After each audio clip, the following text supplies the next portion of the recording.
Bonjour, je m'appelle Louise d'Educomondo. Bienvenue dans cette leçon, qui contient des conseils et astuces utiles pour optimiser la configuration de votre classe STEAM. STEAM signifie science, technologie, ingénierie, arts et mathématiques. Cette série de leçons a été conçue pour aider l'enseignant STEAM débutant. Aucune connaissance préalable en programmation ou en électronique n'est requise. Nous appelons ce niveau le niveau explorateur. Nous avons décidé de faire cette série car il y a très peu de cours Arduino disponibles avec le professeur STEAM débutant à l'esprit. La particularité de ces leçons est qu'elles sont doublées et sous-titrées en plusieurs langues à l'aide de l'intelligence artificielle.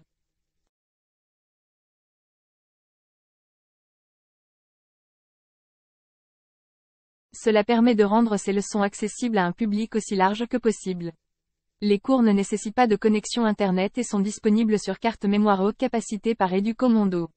Vous pouvez même regarder ces vidéos sur votre téléphone Android tout en vous rendant à votre école. Si vous avez une connexion Internet, les leçons sont disponibles sur YouTube.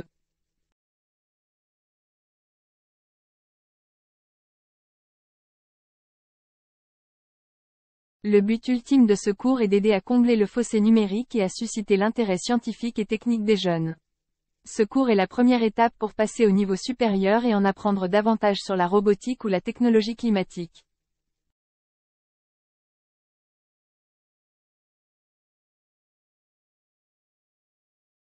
Au niveau explorateur, nous enseignons aux enseignants comment travailler avec un micro-ordinateur et des composants électroniques dans un environnement de classe. Tous nos projets sont basés sur le microcontrôleur Arduino. Il s'agit de l'un des microcontrôleurs les plus couramment disponibles et les plus abordables avec une large base d'utilisateurs et de supports.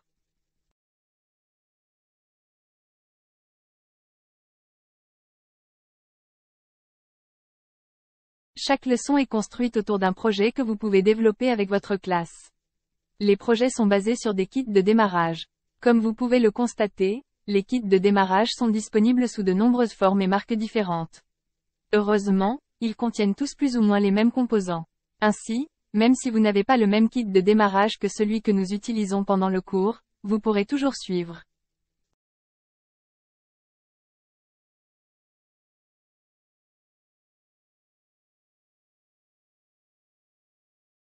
Pour notre série, nous avons principalement utilisé le Starter Kit proposé par Keie Studio. Le rapport qualité-prix est bon, et il est accompagné de ces figurines en carton qui rendent le projet plus attrayant pour les jeunes étudiants. Pour certains cours, nous avons utilisé d'autres marques et même du matériel Arduino d'origine, simplement pour vous montrer que vous avez le choix.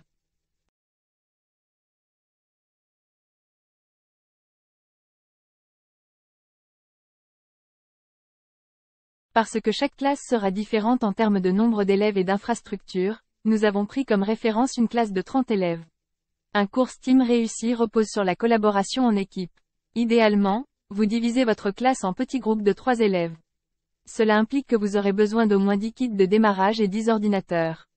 Je dis au moins parce que c'est une bonne pratique d'avoir des pièces de rechange.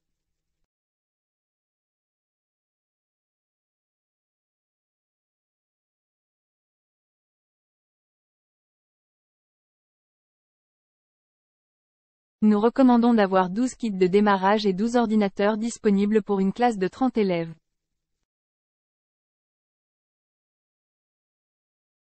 Parce que les kits de démarrage peuvent être réutilisés dans différentes classes et sur plusieurs années, l'investissement peut être étalé sur plusieurs classes et de nombreuses années. Les composants qui vont disparaître ou casser le plus rapidement sont les fils de connexion et les résistances. Il est utile de garder une réserve de straps et de résistance supplémentaires.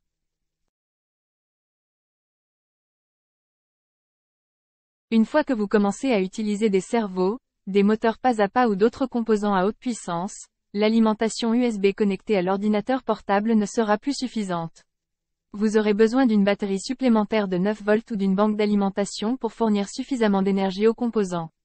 Vous pouvez également utiliser un adaptateur, mais pour des raisons de sécurité, nous ne le recommandons pas.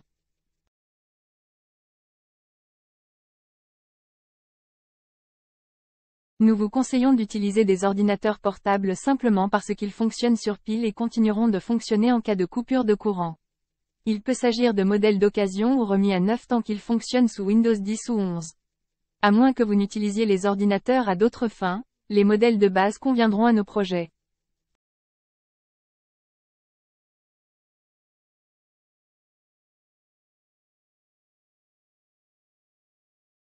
En plus de l'ordinateur et du kit de démarrage, nous vous recommandons quelques équipements supplémentaires pour que votre classe soit plus réussie. Le premier est un multimètre.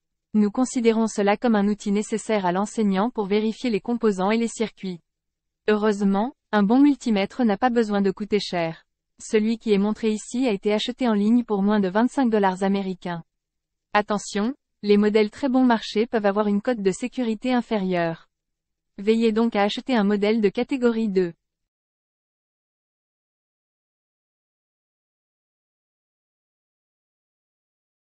Le second concerne les boîtes de rangement. Au fur et à mesure que les projets deviennent de plus en plus complexes, vous devrez gérer de plus en plus de composants afin de garder une trace des composants. Certaines grandes boîtes de rangement avec sous-compartiments seront très pratiques. Ici, nous vous montrons quelques-unes des boîtes que nous utilisons. Malheureusement, les boîtes que vous obtenez avec les kits de démarrage sont généralement soit en carton, soit elles sont beaucoup trop petites.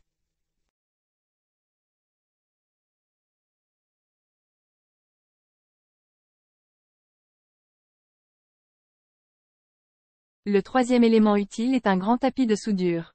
Bien que nous ne souderons pas pendant notre cours, ces tapis permettent à vos élèves de travailler de manière ordonnée et réduisent les risques de chute et de perte de composants.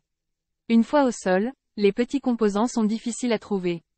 Ces tapis sont spécialement conçus pour manipuler de petits composants. Ils contiennent des cases et des espaces, et certains de ces espaces sont même magnétiques.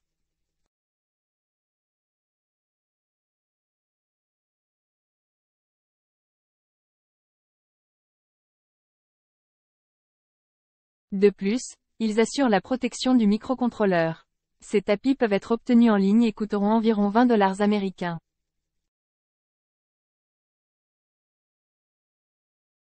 Pour protéger le microcontrôleur et la maquette, nous recommandons également l'utilisation d'une plaque de montage.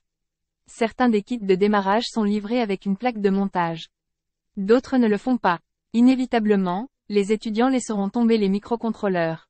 Plus ils sont protégés, plus longtemps ils survivront.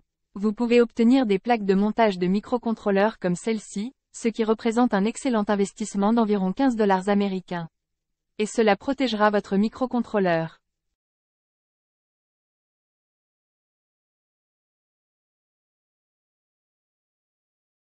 La catégorie suivante est « le bien d'avoir des outils ». Le premier est le testeur de composants. C'est un outil très pratique pour vérifier rapidement la valeur de toute une gamme de composants. C'est aussi très utile pour trouver la polarité d'un composant. Avec un prix avoisinant les 30 $ américains, ce n'est pas très cher, mais quand même. Le second est l'oscilloscope. Sous sa forme de bureau, c'est un outil assez coûteux qui coûte bien plus de 300 ou 400 $ américains.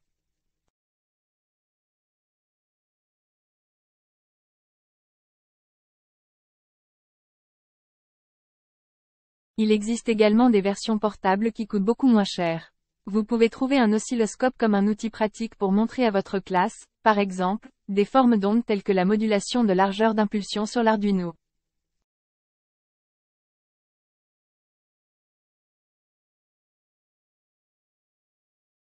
Maintenant que nous avons tous nos ordinateurs et kits de démarrage, nous pouvons préparer notre classe Steam.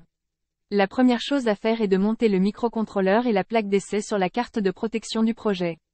L'Arduino est vissé à la carte tandis que la plaque d'essai est collée à la carte grâce à un ruban adhésif.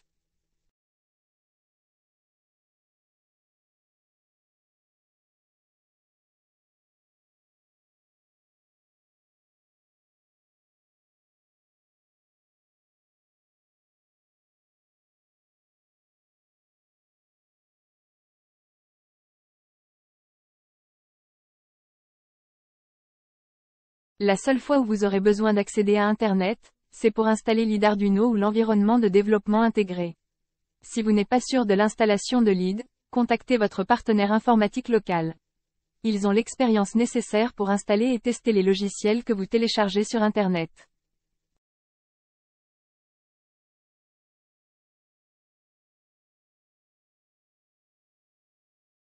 Assurez-vous de télécharger la dernière version stable de LEED. Lors de l'enregistrement de cette vidéo en juin 2023, il s'agissait de la version 2.1.0. Suivez les instructions lors de l'installation de LEED sur l'ordinateur. Une fois l'environnement de développement intégré installé, connectez l'Arduino à l'ordinateur portable et vérifiez l'environnement.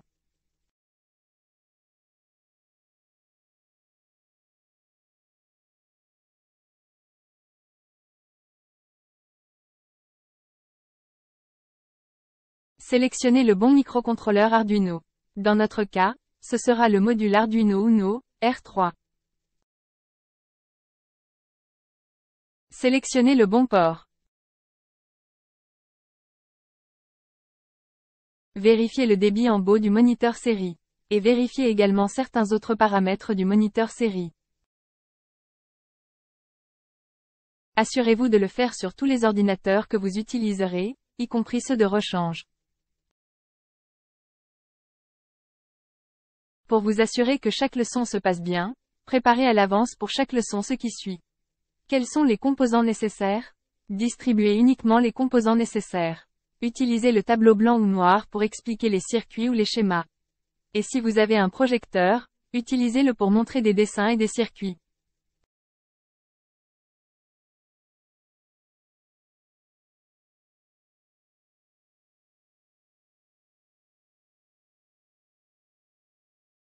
Pendant votre leçon STEAM, portez une attention particulière à l'application positive et à la possibilité d'erreur. Cela donnera aux élèves l'occasion de réfléchir au code, de discuter entre eux de ce que signifie l'erreur et de ce que pourrait être la solution. Dans votre classe, n'ayez pas peur d'introduire des erreurs délibérées afin que les élèves apprennent à penser de manière critique et développent leurs compétences en résolution de problèmes. Corrigez l'erreur et relancez le programme.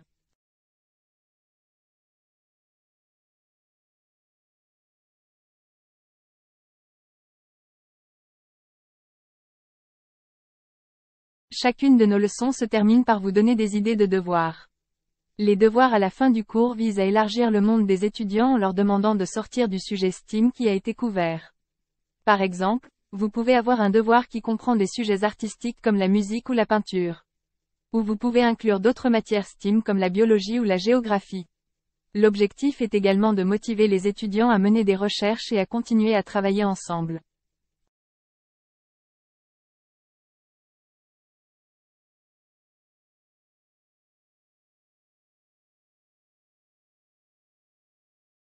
Vous pouvez commencer le cours suivant en demandant à un groupe d'élèves de s'avancer et de faire une présentation.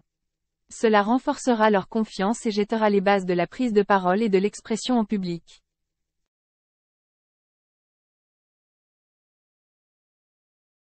Vous êtes maintenant prêt à donner votre première leçon intitulée « Hello World ». Dans cette leçon, vous apprendrez à enseigner à vos élèves leurs premiers pas dans le monde de la programmation et de l'électronique Arduino. Au revoir pour le moment. Et j'ai hâte de vous voir dans la prochaine leçon.